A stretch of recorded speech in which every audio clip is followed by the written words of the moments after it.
Hey everybody, what's going on? Bahroo here, back inside of Borderlands 2, and today I want to talk to you all about the best shield inside of Borderlands. Now, I've been going through a lot of the comments of the previous best class, and I like the discussion that we've been having, so let's go ahead and continue.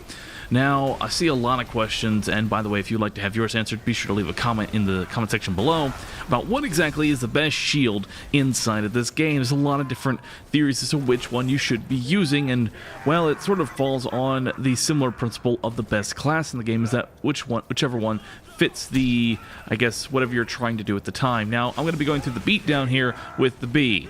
Now, as you can see, the B isn't exactly the best defensive shield at all. In fact, even in casual play, when I find this thing in normal mode, I find myself often removing the B for better shields within a few levels of it. Yes, the extra damage is really nice, but unfortunately, it can't provide that level of survivability, which is what you need from a shield. And shields actually do work inside of Overpower 8, which is something that a lot of people feel like, you can't use a shield. I may end up getting some gameplay of that in the next video with Digistruct Peak, but for this one we're going to be using terrible shields, just to kind of showcase the thought of, or the idea of how important shields are. So we're going to go ahead and get rid of that B. We're going to put on an inflammable shield. Having inflammable or any kind of resistance to elements is honestly one of the more important stats to consider when looking for shields inside of this game.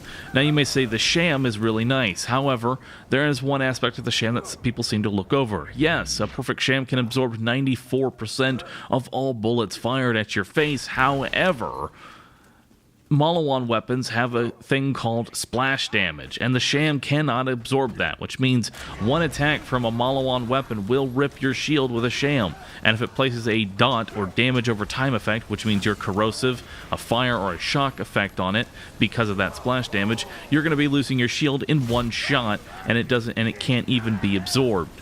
So that's why I've never really seen the Sham as always the best go-to shield of all time, because, well, it's very easy to take down. In addition, the Sham cannot block any sort of physical attack.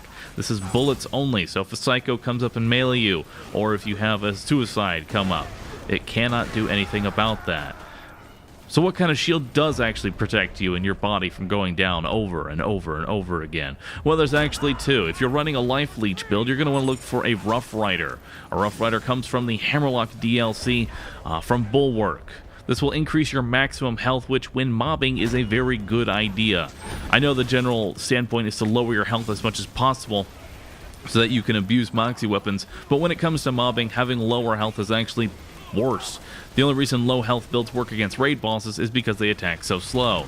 When you're in a mobbing environment and you're getting shot from every single angle, you're going to want a little bit more health to work with. So Rough Rider, in addition to the 20% damage reduction that it gives, which is honestly very significant, is very nice to have. There's also the Blockade, a very nice shield as well. This is for those who don't run Life Leech builds, or maybe builds that just center around maybe a transfusion grenade and that's all they need. So for like people like Zero or Maya or anything, really any class that just is a gun-based build and doesn't have to use any sort of Life Leech, the Blockade is a very strong, powerful shield that can actually take multiple attacks from even a shotgun in Overpower 8 and still hold up. It can also block melee attacks as well. So if you have a Suicide Psycho run up to you and blow up, you'll actually just have your shield taken down a little bit. You won't necessarily just be destroyed in an instant. So these are all the different types of shields that can be inside of these games, and why I don't think the B or the Sham are necessarily the best go-to shields in the entire game. You can mob just fine without having to use a B. You really can, as any class. And I may, you know what, I think we're going to use Maya in the next video just to showcase that mobbing ability. And I hope you all enjoyed this video. If you would like your question answered as to what exactly, what is the best in this game, or have something specific answered, feel free to leave a comment down below. We've had a nice conversation in the last video. Let's continue to have conversations in this one. Anyway, I hope you all enjoyed, and I hope that answers your question as to which is the best shield, and that would probably be Blockade or Rough Rider, depending on what kind of build you're running, Life Leech or non-Life Leech. So, Rough Rider, Blockade, if you want to go pure glass cannon, then obviously the B is the go-to thing. And if you're running melee, then you're going to want a high to Terramorphous. But as far as actually protecting your body, go for that blockade. Anyway, thank you all for watching, everybody. And if you enjoyed it, be sure to subscribe for future videos. And I'll catch you on the next one, everyone. Later.